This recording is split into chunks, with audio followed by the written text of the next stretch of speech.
nyawa mereka, darah mereka mereka korbankan untuk nusa dan bangsa itu. Nah, sekarang bagaimana kita menyikapi sebagai penerus daripada mereka? Bekerja hanya semata-mata mencari keuntungan, itu pun keuntungannya mungkin tidak halal, dengan segala macam koneksi yang dia punya, menghalalkan segala cara. Produk-produk kita di dalam negeri yang mempunyai brand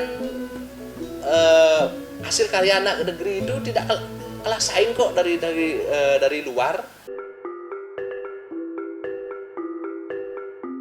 Era digital sekarang ini lahirnya generasi milenial, di mana generasi milenial adalah generasi yang unik dengan karakteristik tertentu, di mana mereka merupakan kelompok potensial dalam memberikan kontribusi terbaik bagi kemajuan bangsa. Generasi muda yang memegang berbagai macam profesi dalam kehidupan di masyarakat secara gradual akan mundur, di mana masa depan kehidupan akan didominasi oleh suatu generasi berikutnya, yaitu generasi Y atau yang sering disebut generasi milenial dan generasi-generasi yang mengikutinya. Namun secara proporsional generasi milenial ini mungkin yang paling dominasi bila dibandingkan dengan generasi sebelumnya. Tentunya ada sebuah pandangan di era modern ini, pahlawan seperti apa yang diperlukan dalam membangun bangsa dan negara. Hari Pahlawan 10 November yang kita peringati setiap tahun ini merupakan hari yang sangat bersejarah bagi negara Kesatuan Republik Indonesia, di mana sebelumnya para pahlawan itulah yang berperan bagaimana kita bisa menjadi negara yang merdeka. Nah, bagaimana sekarang kita menyikapi, menghargai daripada perjuangan mereka, dedikasi mereka, mengorbankan nyawa mereka, darah mereka korbankan untuk nusa dan bangsa itu. Nah, sekarang bagaimana kita menyikapi sebagai penerus daripada mereka. Dari sisi keluarga, kita mulai dari sisi keluarga, sebagai orang tua umpamanya, akan bisa disebut sebagai pahlawan bila mana kita sebagai orang tua itu mampu kita melaksanakan fungsi kita sebagai orang tua itu untuk mendidik anak-anak kita itu agar menjadi anak-anak yang sukutra umpamanya. Anak-anak kita itu berbakti kepada orang tua. Kemudian anak-anak kita itu nantinya disiplin kepada peraturan-peraturan di sekolahnya, kemudian akhirnya mereka berprestasi kepada negara. Nah, ini juga merupakan pahlawan di sisi keluarga. Kita sebagai orang tua juga bisa menjadi pahlawan untuk anak-anak kita. Nah, dengan kita menjadi pahlawan buat anak-anak kita, otomatis kita juga berjasa buat negara. Karena apa? Masa depan negara kita itu ditentukan oleh generasi muda. Generasi muda itu adalah anak-anak kita. Dan kita pun sebagai anak-anak, kita akan bisa menjadi seorang pahlawan bila mana kita memiliki budi pekerti yang baik, hormat kepada orang tua, kemudian kita mampu mengangkat derajat keluarga. Seperti yang kita ketahui, pahlawan itu ada dua jenis. Pahlawan pada saat sebelum kemerdekaan dan pahlawan pada saat sudah merdeka. Kalau sebelum merdeka yaitu para pejuang kita yang untuk merebut kemerdekaan kita, dengan diproklamirkannya tanggal 17 Agustus tahun 1945. Kalau pahlawan setelah kemerdekaan itu bahasanya kita pahlawan mengisi kemerdekaan. Pahlawan itu dalam konteks tidak harus jadi pejuang atau jadi tentara, polisi. Kita masyarakat pun bisa menjadi pahlawan. Dalam hal ini saya mungkin di pengusaha properti bisa berusaha dengan satu, kita bisa menjadi pahlawan dengan menciptakan lapangan pekerjaan. Terus kedua, dengan taat membayar pajak. Terus yang ketiga, kita membuat perumahan, dalam hal ini rumah subsidi untuk khusus masyarakat berpenghasilan rendah. Itu juga menjadi pahlawan. Di era masa transformasi era keterbukaan ini dan globalisasi, memang kalau boleh bilang norma-norma kepahlawanan dalam hal ini ideologi Pancasila atau NKRI itu memang agak tergerus karena masifnya transformasi globalisasi pengaruh dunia luar. Dalam hal ini mungkin di lingkup kecil keluarga kita mungkin, saya khususnya sebagai kepala keluarga, tetap mengajarkan norma-norma adat ketimuran untuk anak-anak dan asal usul kita seperti apa biar tidak kebablasan, karena seperti kita ketahui masa-masa sekarang anak-anak kalau boleh dibilang Gen Z ini kan memang mereka pola pikirnya jauh beda dengan kita yang di era boleh dibilang 80-an 90-an. Sekarang kan mereka di era 2000-an. Itu beda pola pikirnya dengan segala kebebasannya, dan kita juga kalau boleh dibilang kan mengalami transformasi pemerintahan dari zaman mungkin Orde Baru ke era reformasi, era kebebasan. Tetap mungkin secara keluarga kecil kita adat ketimuran, norma-norma, pengawalan Pancasila itu tetap harus kita terapkan ke anak-anak, karena dari sana kita bisa menentukan jati diri bangsa kita, dalam hal ini NKRI seperti apa. Mungkin seperti itu.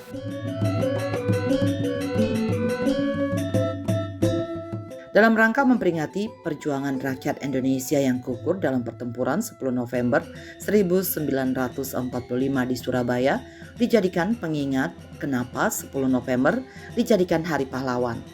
Lalu, apa makna pahlawan menurut persepsi generasi milenial saat ini? Sebagaimana kita pahami, makna pahlawan adalah orang secara langsung maupun tidak langsung berjasa bagi bangsa, negara ini, dengan berkontribusi membebaskan negara ini dari belenggu penjajahan menggapai kemerdekaan. Namun makna pahlawan sekarang ini mulai bergeser, bukan saja yang berjasa dalam perjuangan kemerdekaan, tetapi juga seseorang yang berjasa di semua bidang yang bermanfaat bagi banyak orang.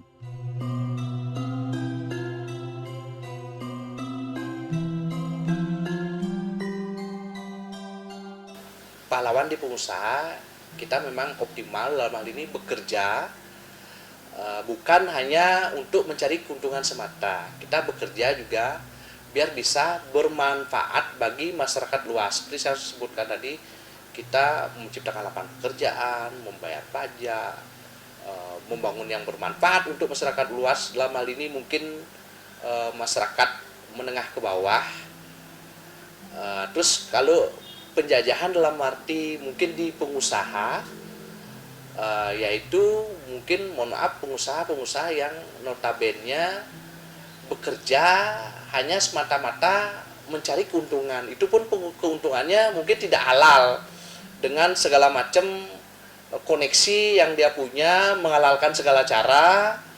Dalam hal ini apakah ngemplang pajak, terus dengan membuat kartel-kartel kalau di usaha tambang mungkin, terus termasuk yang lainnya mengeruk hasil kekayaan bumi tanpa bertanggung jawab, mungkin seperti itu ininya, dan yang ujung-ujungnya akan merugikan masyarakat luas dan ya negara kesatuan Republik Indonesia. Seperti yang dibilang saya sedikit kutip sama Bapak Presiden pertama kita, setelah merdeka, musuh terbesar kita adalah bangsa kita sendiri, bukan dari orang lain atau negara lain, seperti itu. Makanya dengan menyikapi itu, marilah kita mengisi kemerdekaan ini dengan penuh bertanggung jawab, dan mungkin kalau bisa menjadi pahlawan-pahlawan kecil. Jangan malahan menjadi penjajah di negeri kita sendiri. Pengusaha. Nah, dalam arti sebenarnya pahlawan itu siapa? Pengusaha pun bisa disebut sebagai pahlawan apabila pengusaha ini betul-betul melaksanakan fungsinya dengan baik. Contohnya, para pengusaha ini mampu melaksanakan usahanya itu dengan merekrut semakin banyak orang, sehingga banyak orang yang bisa meningkat ekonominya ketika mereka ikut bekerja di suatu perusahaan yang dipimpin oleh pengusaha tersebut. Sehingga ketika seorang pengusaha bisa melaksanakan usahanya dengan baik, dengan benar, bisa mengangkat derajat daripada SDM yang terdidik itu, nah ini juga merupakan pahlawan bagi mereka yang berhasil menciptakan prestasi di tempat usahanya. Nah, kemudian pemerintah, jangan lupa pemerintah ini sebenarnya adalah juga sebuah atau seorang pahlawan, penerus daripada para pahlawan kita, ketika para pemerintah ini bisa menjalankan fungsinya dengan baik dan benar.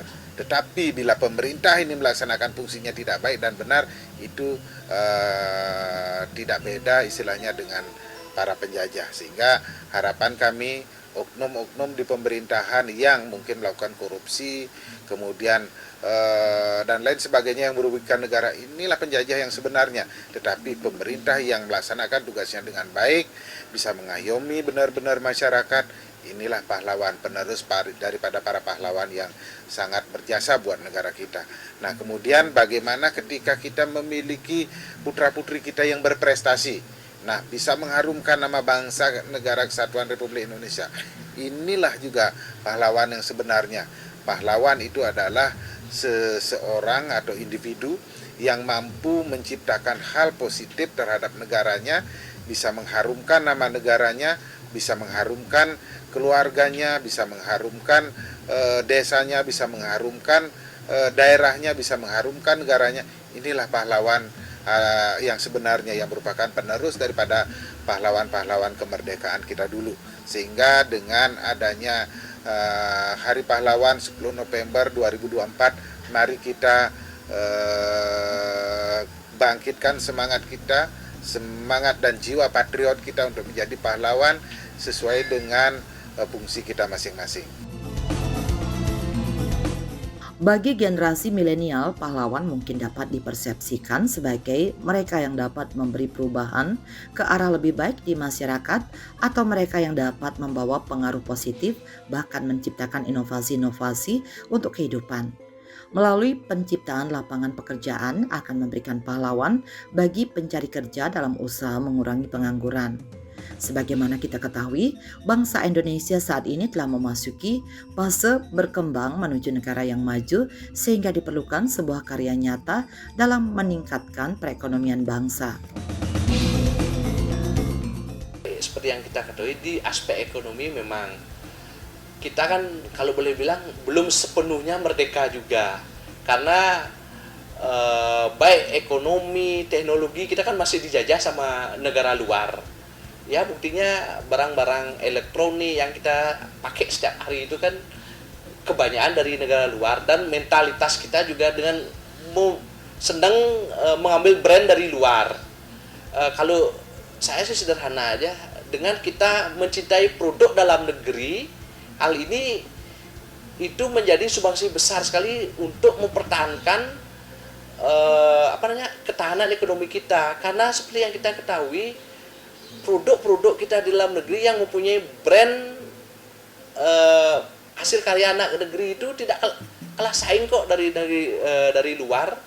Cuman mungkin ya seperti saya bilang, itu mentalitas kita aja yang, mohon maaf, yang cenderung mengagung-agungkan brand produk luar. Seperti yang kita ketahui yang terbaru ini kan, Bapak Presiden kita sudah bangga memakai mobil anak negeri, yaitu mobil RI1, yaitu produksi asli Pindad, termasuk juga produk-produk yang lainnya. Sekarang mungkin kita hanya seperti saya bilang itu menumbuhkan atau meningkatkan kecintaan produk dalam negeri ya sebenarnya. Terus dari segi sektor yang lain juga pemerintah mungkin lebih melindungi pengusaha asli pribumi. Jangan serta-merta memang ada investor luar yang masuk diterima dalam artian welcome begitu saja. Karena seperti saya bilang tadi juga, pengusaha dalam beli tidak kalah saing kok juga sebenarnya dengan pengusaha-pengusaha luar. Hanya sekarang mau tidak pemerintah mengasih kesempatan, kan seperti itu aja jadinya. Dan regulasinya ya diatur sedemikian rupa biar tidak menimbulkan juga dalam hal ini penyimpangan-penyimpangan. Iya, perjuangan daripada para pahlawan kita untuk meningkatkan kemerdekaan di bidang hukum ekonomi untuk di era modern ini mungkin kita bisa bilang cukup sulit. Karena apa? Karena semestinya di era modern ini, untuk kita bisa terlepas daripada kemiskinan tentu tidak terlepas daripada peningkatan sumber daya manusia. Jadi bagaimana kita membuat sistem pendidikan di Indonesia itu supaya betul-betul menciptakan sumber daya manusia yang kompeten. Kompeten dalam artian dibutuhkan oleh industri yang saat ini membutuhkan mereka, artinya link and match dengan industri. Bagaimana caranya supaya pendidikan yang ada di Indonesia saat ini itu bisa dilakukan secara link and match dengan industri. Itu harapan kami, sehingga nantinya ke depan kemerdekaan yang sejati kita rasakan di bidang ekonomi itu bisa teratasi. Salah satunya adalah dengan meningkatkan kompetensi dari setiap sumber daya manusia itu sendiri, sehingga terciptalah nantinya sistem pendidikan yang tentu lebih mengedepankan dari sisi bagaimana dia bisa dibutuhkan di masyarakat dan mereka bisa kompeten nantinya di dalam pekerjaannya tersebut. Pahlawan dalam perspektif milenial adalah orang-orang yang rela berjuang dalam penegakan hukum, orang-orang yang menguasai teknologi digital, para inovator yang menelurkan gagasan dan produk berkualitas demi Indonesia, serta para tokoh masyarakat, atlet, dan pengusaha yang memiliki kemampuan dalam menjaga kesatuan bangsa, mengharumkan nama bangsa, serta mampu mendorong peningkatan ekonomi masyarakat. Begitu pula terhadap pemerintah yang memiliki peranan penting dalam membuat sebuah kebijakan dalam mendukung iklim ekonomi yang sehat. Penjajahan di era modern saat ini itu di mana ketika mereka yang memiliki fungsi untuk di pemerintahan, pemegang kebijakan dan lain sebagainya, ketika mereka melakukan praktek korupsi, nah ini merupakan praktek penjajahan. Kemudian yang kedua, ketika mereka dari sisi pemerintah memiliki fungsi untuk membuat semacam undang-undang, ternyata mereka membuat undang-undang yang menguntungkan diri mereka sendiri, ini tanda kutip oknum. Nah ini juga merupakan tindakan penjajahan yang sebenarnya, sehingga ketika mereka bisa merugikan semakin banyak masyarakat, nah ini juga termasuk penjajahan. Kemudian ketika mereka memiliki kewenangan, nah mereka sewenang-wenang kepada masyarakat, ini juga termasuk daripada tindak penjajahan oknum. Nah kemudian ketika mereka memiliki fungsi sebagai pelindung masyarakat, tapi ternyata mereka menganiaya masyarakat, kemudian menakut-nakuti masyarakat, inilah sebenarnya penjajah di era modern. Nah sehingga segala bentuk penjajahan di era modern ini, mari kita sama-sama berantas praktek-praktek tersebut, sehingga ke depan Indonesia betul-betul menjadi negara yang merdeka, merdeka yang sesungguhnya. Hampir mirip dengan di pengusaha, di pemerintahan, pahlawan-pahlawan kita mungkin lebih realistis, karena pemerintahan itu kan memegang regulasi di semua aspek-aspek kemasyarakatan, mungkin baik dari ada Pemda dalam hal ini, dari yang terendah ada kepala desa, ada camat, ada bupati, gubernur, sampai ke presiden. Terus kita ada APH, aparat penegak hukum, ada kepolisian, kejaksaan, TNI, yang itu serta-merta bisa mempertahankan kedaulatan negara kita. Kalau itu bisa dijalankan secara fungsional dan kalau boleh dibilang mereka bertanggung jawab, saya yakin kemerdekaan kita ini pasti akan tetap bisa dijaga. Terus dalam hal ini saya mohon maaf, mungkin ada oknum-oknum boleh dibilang di pemerintahan bukan menjadi pahlawan, bahkan menjadi penjajah, yaitu seperti mohon maaf mungkin Markus itu maklar-maklar kasus sekarang kan banyak terjadi, tidak kita pungkiri, mungkin ada di peradilan, ada mungkin yang di sektor-sektor yang lain, termasuk di pemerintahan dalam ini yang korupsi itu, mungkin seperti itu. Memang sih itu oknum, tapi itu sangat-sangat merugikan, yang seharusnya beliau-beliau yang menjadi garda terdepan dalam hal ini pemerintahan untuk menyukseskan pembangunan, mengisi kemerdekaan, tapi beliau mengambil keuntungan sendiri dan cenderung merugikan masyarakat luas. Untuk menjadi pahlawan, kita dapat memulai dari diri sendiri, keluarga, kemudian pada masyarakat. Menjadi pahlawan tidak perlu menunggu menjadi kaya, mempunyai jabatan tinggi atau selebritis terlebih dahulu.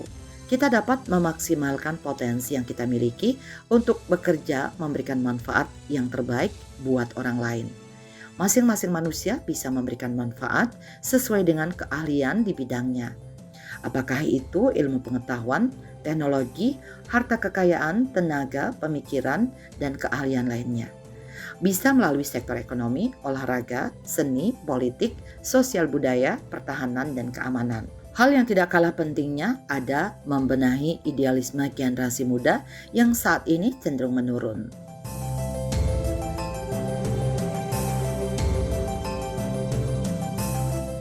Untuk meningkatkan semangat atau patriotisme di bidang ideal kita menjadi seorang pahlawan di era modern ini bisa dilakukan oleh seluruh masyarakat Indonesia. Seperti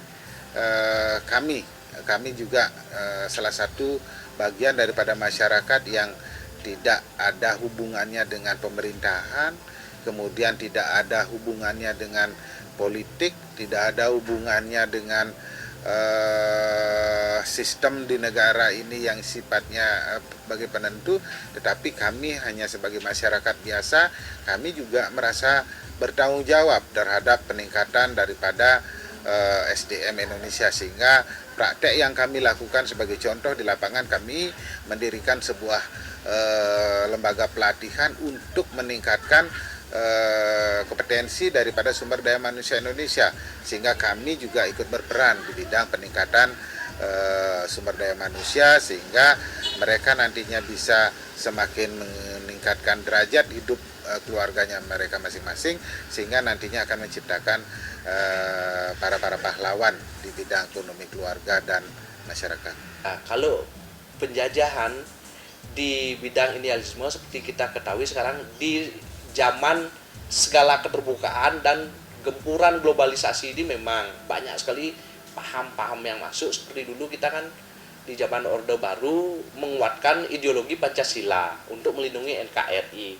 Kalau sekarang kan banyak sekali paham-paham luar yang masuk, baik ideologi kenegaraan maupun ideologi agama. Makanya mungkin masyarakat kita dalam hal ini mungkin dengan gampangnya menginput akses internet dari HP yang sudah boleh dibilang itu menjadi salah satu kebutuhan pokok. Banyaklah gampang sekali berita hoax dan segala macamnya, itu tuh memang tidak bisa kita pungkiri. Cuman di sanalah fungsinya kita mentelaah mana yang baik dan mana yang kurang baik. Dalam hal ini mana yang cocok untuk adat ketimuran kita, dalam hal ini NKRI, mana yang tidak cocok. Kalau itu kita ambil atau telan begitu saja, maka muncullah saya lihat ketidaksinkronan. Dalam hal ini akan muncul ideologi yang mungkin kalau boleh dibilang ekstrim.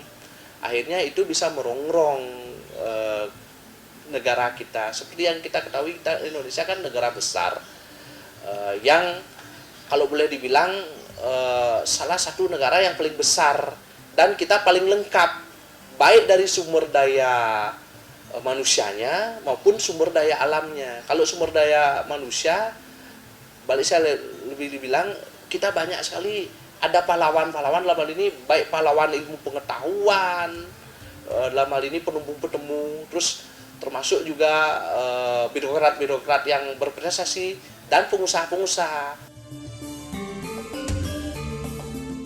Ada 3 latar belakang yang mempengaruhi kaum milenial dalam memaknai pahlawan di era modern. Pertama, persoalan bangsa yang paling membutuhkan sikap kepahlawanan. Ada berbagai persoalan bangsa yang sangat membutuhkan hadirnya pahlawan di Indonesia. Kedua, kriteria paling tepat untuk mengukur kepahlawanan di masa kini. Ketiga, sosok yang paling tepat untuk menggambarkan pahlawan masa kini. Bagi milenial, sosok yang paling tepat untuk menggambarkan pahlawan adalah sosok yang kreatif dan inovatif di bidang teknologi. Bali yang saat ini pertumbuhan ekonominya cukup baik, terutama di sektor pariwisata, tentunya perlu dilakukan pembenahan-pembenahan. Nah, untuk menjadi para pahlawan melihat daripada sisi lingkungan kita. Jujur kita melihat Bali sekarang sudah semakin semakin lah sekarang kita lihat dari sisi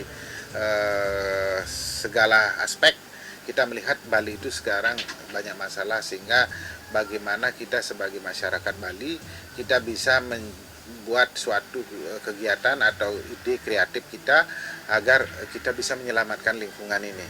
Tentu dari sisi aturan yang sudah dibuat oleh pemerintah kita agar tata kelola pemerintahan ini tidak terus berganti-ganti.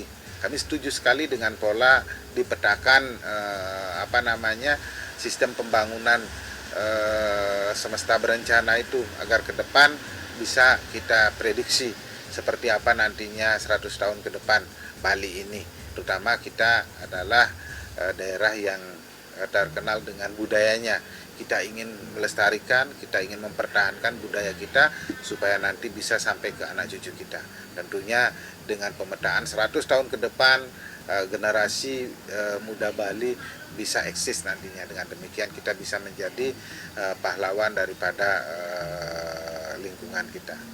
Terus kalau dari segi sumber daya alam seperti kita kan lengkap, bukan hanya sumber bumi kita, bukan hanya minyak bumi, ada nikel, ada batu bara dan banyak yang lainnya. Termasuk juga paritas kita punya hasil bumi. Ada padi, bisa gandum dan yang lain-lainnya, termasuk singkong pun. Padahal kita kaya raya, dan itu mungkin banyak membuat negara-negara lain menjadi iri sama kita. Makanya banyak sekali generasi kita yang muda-muda mungkin ada yang disusupi. Nah, mungkin sekarang gimana caranya kita mempertahankan, bukan itu semata-mata menjadi tugas pemerintah. Kita juga masyarakat dalam hal ini semua aspek bisa menangkal dari yang paling kecil seperti saya bilang tadi, dari keluarga kita sendiri. Kalau itu pemahamannya sudah bagus tentang gimana kita menjadi pahlawan kecil mengisi kemerdekaan ini, saya yakin sih setiap keluarga sudah menanamkan seperti itu, terus bisa diamalkan di masyarakat. Saya yakin negara Kesatuan Republik Indonesia ini akan menjadi negara besar yang diperhitungkan di dunia untuk era ke depan. Perubahan dan pengaruh globalisasi serta perkembangan teknologi yang sangat pesat telah mendorong para generasi milenial untuk menentukan perubahan konstruksi sosial di masa yang akan datang. Generasi inilah yang pada masa sekarang dan yang akan datang akan menjadi dominan dalam memegang berbagai macam profesi seperti guru, akademisi, para industrialis, ahli ekonomi, pembuat kebijakan, pejabat publik, aktivis, jurnalis, bahkan mungkin presiden. Di tangan merekalah nasib dan masa depan bangsa kita. Generasi milenial dengan karakteristik sifat kepercayaan, sistem nilai tertentu melakukan aktivitas yang memberikan pengaruh dalam keberlangsungan kehidupan. Makna di Hari Pahlawan ini, para generasi milenial diharapkan mempunyai 3 kompetensi kewarganegaraan, yaitu warga negara harus mempunyai pengetahuan yang cukup, civic knowledge, kemudian keterampilan kewarganegaraan, civic skills, dan sikap kewarganegaraan, civic disposition yang baik. Hari Pahlawan diharapkan dapat membuat generasi muda mengamalkan nilai-nilai kepahlawanan untuk mengisi kemerdekaan. Artinya, setiap insan sebagai masyarakat Indonesia diharapkan memiliki semangat kepahlawanan dan tergerak hatinya untuk membangun negeri sesuai dengan potensi dan profesinya masing-masing.